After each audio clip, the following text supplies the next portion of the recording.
La peur au ventre tous les jours depuis le 7 octobre et l'attaque terroriste du Hamas en Israël.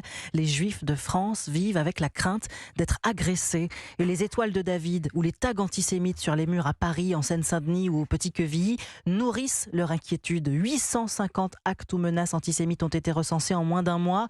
Mais alors, où peuvent-ils vivre en paix aujourd'hui? Eh bien, leur terre promise, ce peut être la Corse, où la communauté hébraïque a toujours été accueillie et où il n'y a aucun problème depuis le 7 octobre, Geoffrey Branger. Oui, aucun acte antisémite, contrairement à ce qu'il se passe sur le continent. Un sentiment de sécurité pour la communauté juive se dégage de l'île de Beauté.